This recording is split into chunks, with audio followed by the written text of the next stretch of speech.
In this two-part video series, we're going to look at more advanced forms of transport of substrates across the cell membrane.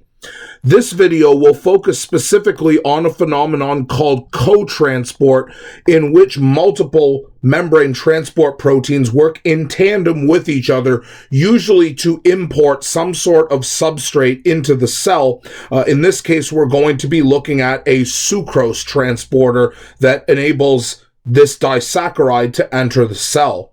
Now, the first stage does not actually involve this transport protein at all. It involves a transport protein called a proton pump, whose job is to take H+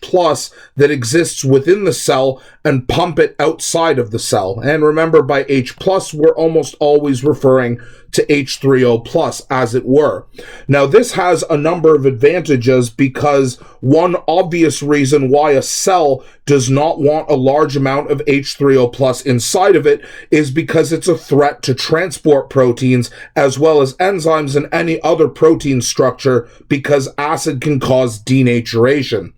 So naturally, this transport protein here will receive H3O+ ions and pump them out of the cell, which causes the concentration of H+ or H3O+ to increase outside of the cell. Now, what this means is that we can think of the outside of the cell as having a high concentration of H3O+, the more that this proton pump functions, while the inside is going to be perpetually decreasing, meaning that we are moving H3O+ from a low concentration to a high concentration, and therefore we can recognize this as a form of active transport, meaning that this proton pump will depend on the use of ATP in order to move H3O+ against a concentration gradient.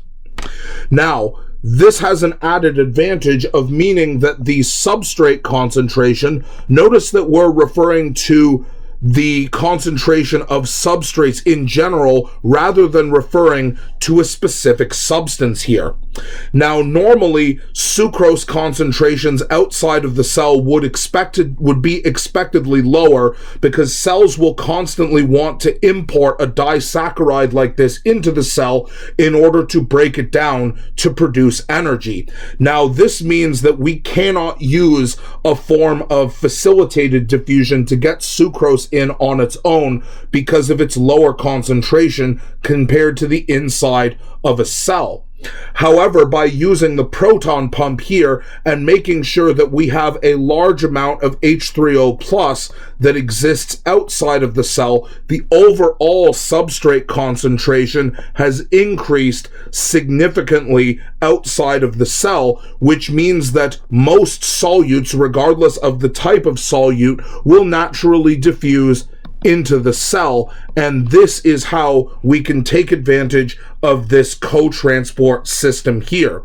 So this particular transport protein here is what we call a symport transport protein. Again, if you recognize sympathy or sympathetic, you can recognize that this prefix here means together, meaning that this is a transport protein that transports both H3O+ and other substrates back into the cell, taking advantage of this concentration gradient that we have established. So as long as we have an H3O+ ion that binds to one of the active sites of this symporter and a sucrose molecule that binds to the other active site, this is enough to take advantage of the conformational change to push both of these substrates through, even though one of the substrates individually has a lower concentration outside the cell. But again, working in tandem with an active transport protein such as this H3O+ pump, it allows us to exploit the high substrate concentration that we have created in order to get both of the substrates into the cell.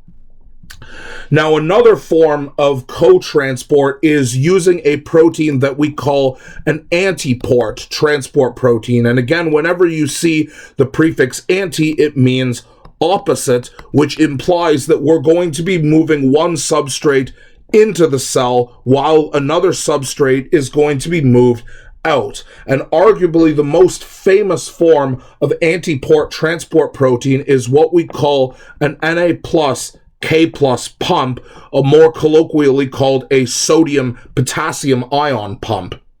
Now here, if we look at the overall mechanism of how this pump works, the inside of the cell has active sites that will recognize 3 sodium ions, while the outside of this antiport transport protein will recognize 2 potassium ions. And as long as all of the active sites on the inside are filled, the conformational change will export these sodium ions to the outside of the cell, causing the concentration of sodium to increase. So this means that the inside of our cell with this transport protein is going to have a low concentration of sodium, while the outside is going to have a high concentration of sodium as a result of the action of this transport protein. Now, conversely, whenever there are 2 potassium ions that bind to the active site outside of the cell of this antiport protein, the conformational change will push these potassium ions to the inside of the cell, meaning that the inside is going to be heavily concentrated with potassium ions. So this is our high concentration of potassium side, while the outside of the cell is going to be expectedly the low concentration of potassium side. So as a result of this mechanism here, both the sodium concentration outside and the potassium concentration inside are going to increase, meaning that we have once again a situation where we are moving multiple substrates, in this case, from a low concentration to a high concentration, which necessitates the need for ATP to power this as a form of active transport. This concludes part 1 of this series, focusing on cotransport. In the next part of this, we're going to look at the most complicated and energy-demanding process involving membrane transportation, which is required to import very large substances that are not otherwise able to fit through the cell membrane at all.